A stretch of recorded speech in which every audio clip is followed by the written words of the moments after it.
Guerrero speak Golden State Warriors fans, we have two big very important news, the last and the most impacting, so stay with me until the end to stay into everything.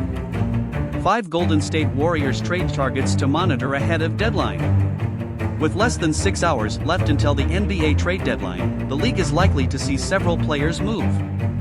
After the Phoenix Suns and Los Angeles Lakers made big deals over the last 24 hours, and Wednesday's loss to the Portland Trail Blazers, the Golden State Warriors are under pressure to make a deal. Several potential Golden State Warriors targets were knocked out on Wednesday, though there's still room to find major upgrades.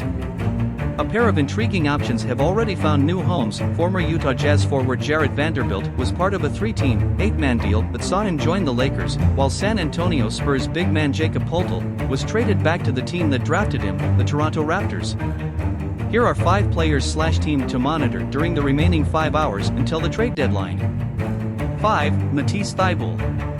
A pair of intriguing options have found a new home. Former Utah Jazz forward Jarred Vanderbilt joined the Lakers as part of a 3-team, 8-man trade, while San Antonio Spurs big man Jakob Poeltl was traded back to the Lakers. Choose your team, the Toronto Raptors. Here are 5 players/teams to watch with 5 hours left before the trade deadline. 5. Matisse Thybulle. According to Michael Scotto of Hoops Hype, a third of players in the league are interested in the Philadelphia 76ers wing. It likely includes the Golden State Warriors, who were linked with Thybulle last week. The 25-year-old will instantly become the Warriors' best perimeter defender, and his off-the-ball cutting may be better suited to Steve Kerr's system than the hold-still style of James Harden and Joel Embiid of the Sixers. It may be difficult for Golden State to offer a deal that Philadelphia finds attractive because they are in contention for the championship. 4. Mason Plumlee.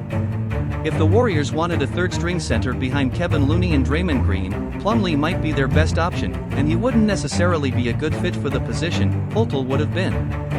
His $8.5 million contract could be the ultimate deal for James Wiseman. Is it worth it? 3. P.J. Washington. Washington is in the final season of his rookie contract, and this could be a valuable deal for Warriors forward Moses Moody. The 6-foot forward is averaging more than 14 points per game this season for the Charlotte Hornets, and while he played a much smaller role for Golden State, he will certainly be part of their night rotation. 2. Brooklyn Nets. This is probably the most notable aspect of the last few hours. Brooklyn is heading towards a major rebuild after trading Kevin Durant, and attention now turns to who else they might be willing to trade. ESPN's Adrian Wojnarowski reported that the Nets may have an offer for Jay Crowder, but the Warriors might be tempted to lure one of the other forwards they just acquired.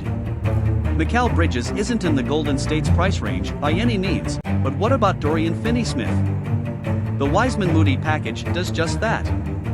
1. OG Anunoby. Most consider keeping the jackpot, though it's uncertain what impact Toronto's acquisition of Poeltl will have on their other plans. Anunoby has not made any progress, despite Ringer's Kevin O'Connor urging the Warriors and Memphis Grizzlies to do whatever it takes to get him. You'd expect Jonathan Kuminga to be a sticking point for both teams if trades take place. Revealed why Warriors didn't trade OG Anunoby. The asking price for the Toronto Raptors is too high. From the moment Kevin Durant was traded to the Phoenix Suns, rumors began to circulate about OG Anunoby being traded to a Western Conference team. He's linked with the Memphis Grizzlies and Golden State Warriors, and the Warriors look to have the upper hand. Once the trading timeframe hits the last hour, it looks like the Golden State will make a move until it doesn't. According to CJ Holmes of the SF Chronicle, this is because the asking price for the Toronto Raptors is too high. The Toronto Raptors reportedly want Jonathan Kuminga, draft rights, and OG Anunoby for extras. Clearly, the Warriors feel like they're capable of competing right now, just upping the margin on a player like Gary Payton too. The biggest issue in the room, however, was the acquisition of Kevin Durant by the Phoenix Suns. How much better the Suns are than the rest of the Western Conference, and how much other teams need to add to their rosters, remains to be seen. Maybe after this season, when we see how the Phoenix Suns play in the 2023 NBA playoffs, we'll see teams start making riskier moves with their rosters. At the moment, the Golden State Warriors haven't screwed up, nor have other teams like the Los Angeles Clippers. So Warriors, leave your opinion in the comments.